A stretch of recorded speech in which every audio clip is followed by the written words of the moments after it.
ساعت به وقت پراگ رسیده است و بینندگان عزیز، چون همیشه با سرخط خبرهای روز من در خدمت شما قرار دارم و فکر میکنم شما بعد از 3 ساعت دیگر بازم با ما خواهید پیوست در بخش مستقیم برنامه خبری که فراگیر موضوعی روز تاجیکستان و جهان است.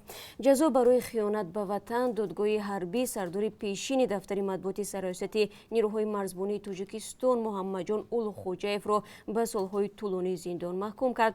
پرونده ضد محمد جان اولوخوجایف از شروع تحقیق تا انجام آن زیر مهر مخفی صورت گرفت.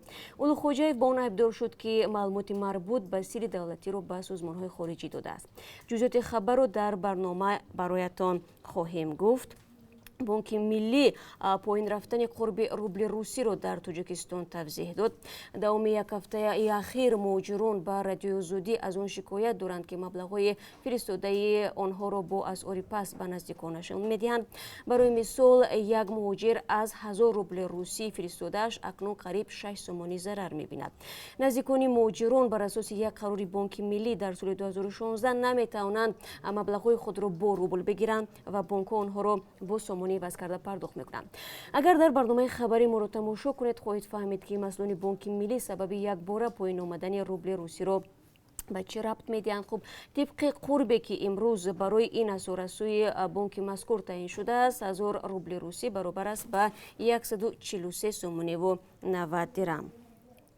مهلت را دراز میکنند ولی سنه دقیق را هنوز نگفتند و یا چرا ساکنان تاجیکستان در مهلت تعیین شده امکان عوض کردن شناسنامه‌های کهنه خود را با آیدی کارت نداشتند.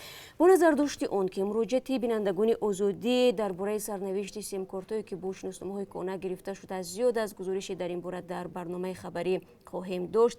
مسئله تبدیل سیم کارت‌ها از تیرماه سال گذشته یک مسئله بسیار داغ در تاجیکستان شد. مقامات آن زمان گفتند برای تامین امنیت ملی و سوء استفاده نشدن سیم کارت باید همه آنها را از نو به نام صاحبانشان و با شناسنامه‌های نو ثبت کنند، ولی برخی ها حکومت را به آن متهم میکنند که برای پر کردن بودجه و پیدا نمودن منبع درآمد این راه را پیش گرفته است و این گروه ثبت نام دوباره سیم کارت با شناسنامه نو را ضرور نمیدانند و ضربه به کیسه خود می‌یابند.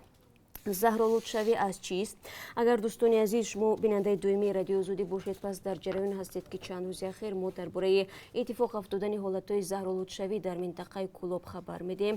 هرچند علاقه افتیده‌ها نیز هستند اما هیچ نهاد مشخص نمیگوید که ساکنان چگونه آلوده شدند. گذشته از این موردهای ویران شدن معده و روده‌های برخی ساکنان از خوراک‌های استعمال کردهشان نیز به قید گرفته شده است. تا آن دمی که سرچشمه معلوم نیست پس باید خود ساکنان با اهمیت باشند که چی میخورند و از کجا. در برنامه امروز به همین موضوع توجه خواهیم کرد. با ما بیایید. خب مهاجر گریز که ملیسا آمد در اختیار رادیو آزادی، البته با کمک شما کاربران عزیز آزادی ویدیو نواری قرار گرفت که جریان برگزاری عملیات ضد مهاجران را در یکی از بازارهای مسکو و نمایش میدهد. از جمله بدرفتاری به هنگام بازداشت مهاجران توجیه که در این بازار کار میکردند تا حدی رسید که یک گروه از زنان روس و قفقازی به این عمل ملیساها اعتراض کردند. اگر بعد کمتر از 3 ساعت دیگر با ما بپیوندید میتوانید شما نیز این صحنه را تماشا کنید و تو برنامه خبری طوری هم گفتم بینندگان عزیز 3 ساعت دیگر در اختیار ما هست و اگر شما تا آن دم خبر، نظر، ویدیو و عکس دارید لطفاً در اختیار رادیو آزادی بگذارید و ما کوشش میکنیم که آن را امروز یا در برنامه‌های بعدی پیگیری کنیم. با امید ملاقات بعدی تا 3 ساعت دیگر در بخش مستقیم در همین جا در آزادی ویدیو. یادتان نرود.